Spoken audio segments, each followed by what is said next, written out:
welcome to Leaving CrazyTown with Finn and Sarah. What are we going to do today, Sarah? Listen, this is a very awesome day today because we have a guest from Michigan. Yeah, all we're recording the way from on Michigan. Cape Cod, and we're better off with Fedorov His tour name today. is Mark Fedorov, and our saying is we're better off with Fedorov.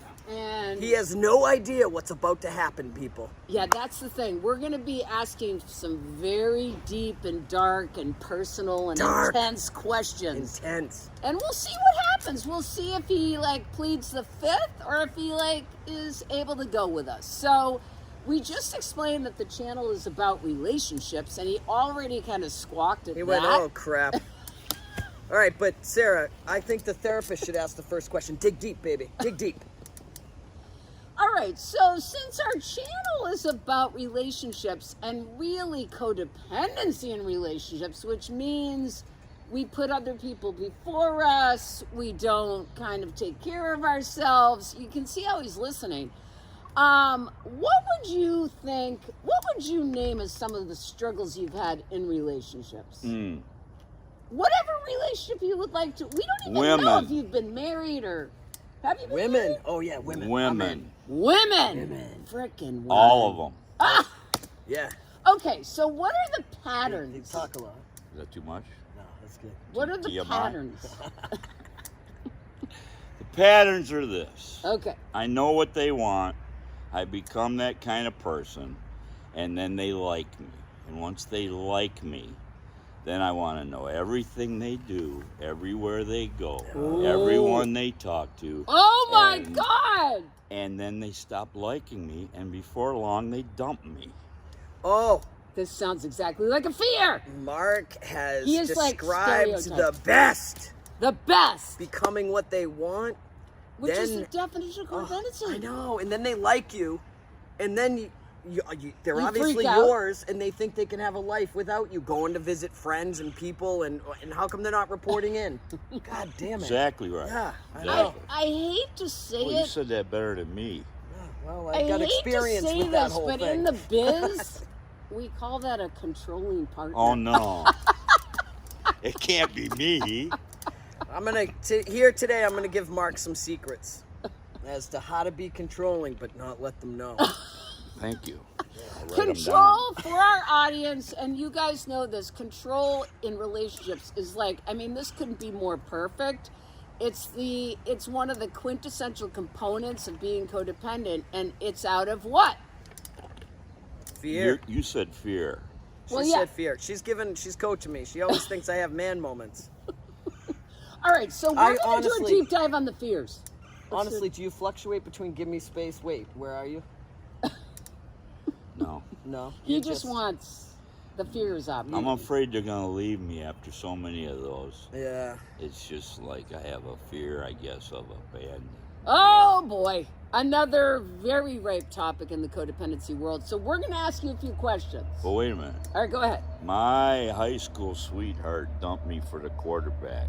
Oh, God, Right when I thought everything was going good. that's so cliche. so cliche and so dark. And she wouldn't give me back my varsity jacket. Oh! Or the ring I got her. I got her a star sapphire ring. Sounds like you might have been going over the top out of the I fear was of not way being up. loved. And her dad hated me.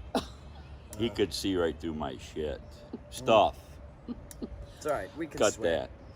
Cut that. No, story. but I want to let's address the first piece, which is Being who they want you to be. yes. Okay, let's go back Yes, to that. we're gonna go back to that. Go ahead. So when you believe you have to be someone that you're not, it's out of a fear of not being loved, not being liked, rejected, abandonment, all kinds of things. I'm not sure that's true with my case. All right, what fear would you say was operating? Well, go ahead.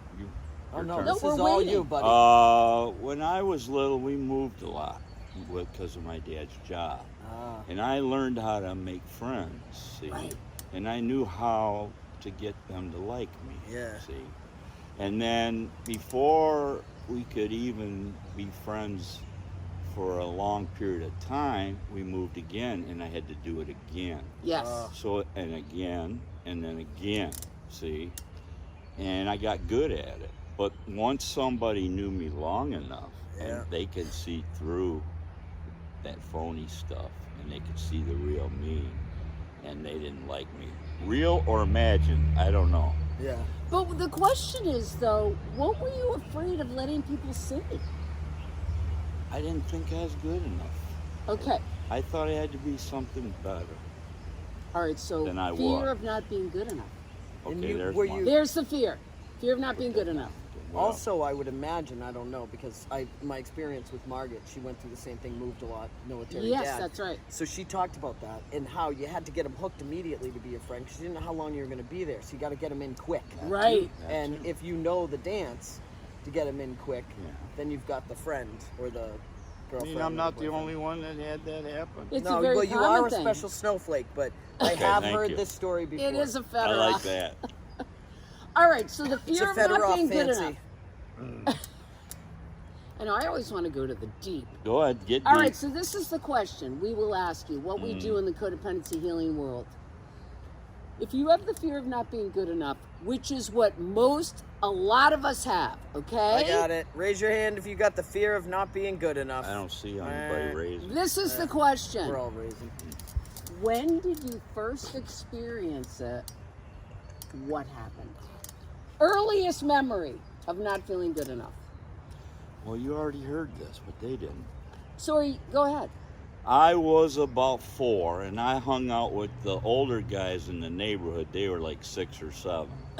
And when the ice cream man come by, playing the music or yeah. jingling the bells, we all went home, got money, and went to the ice cream man. We didn't wait for him to come to us. Okay. Yeah, you And ran. they were all older, so they got there faster, and I was the last one coming in. Okay. And when it got to be my turn to order, they were standing there eating their ice creams, and I got chocolate. And I hated chocolate. Oh, you And- guys have You can heard. relate to You've this. heard my Jim Dandy story. And 4 then scoops of nasty chocolate. I went home with chocolate ice cream melting all over Oh. my arm. Coming up the driveway, I spent my mom's money, and I felt bad, and she gave me money, and I don't eat. And she said, "What's the matter? Why are you crying?" And I said, "I got chocolate because I couldn't say vanilla in front of the guy." Oh! Yeah. Oh. That was my earliest memory, okay? All right, so that's critical, folks, because the thing with these beliefs are, and I appreciate you sharing that, is that that's 4 years old. So 4 years old, think about this. We internalize a belief, the fear of not being good enough, and then it gets played out in all of our relationships, our friendships, our romantic relationships. And if we have the fear of not being good enough, what's the behavior out of that? I gotta control how people think about me. So I have to do all these behaviors Order the to keep goddamn them. chocolate ice cream that we hate. Ah! Ugh. All You right, didn't what like do you... I But I did. could I say did the it. same thing. Yeah. You could But- say it, but you didn't like it. Yeah. Couldn't say I know, and vanilla. we all know kids are brutal, Kids right? are brutal. You say Wanella, they'd be teasing the crap. yeah. Oh gosh. Right. Yeah, that really gets to me. Exactly. Come on. I don't- Go Well, ahead. the Cut thing that is, out. though, the fears, the reason it's so important is because they operate forever. So if you think about it, that fear of not being good enough, would you say that that played out in your other relationships? Oh, if I look back honestly, yeah, Yeah, it did. yeah, But I didn't realize it. exactly. No. Can you relate to this, Bud? Oh yeah. I'm just now.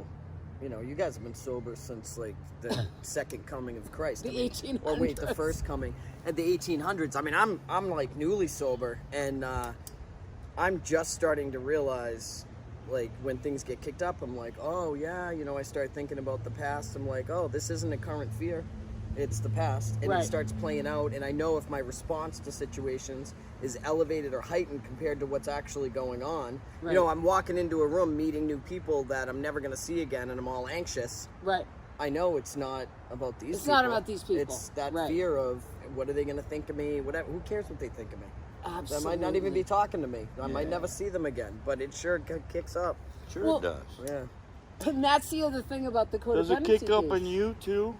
Absolutely. Okay, that's good to know. Yeah, I mean, I think when you recognize the fears and your behavior out of the fears, And you know that what other people are, and that's the other definition of codependency. What other people are thinking, doing, or saying has nothing to do with me.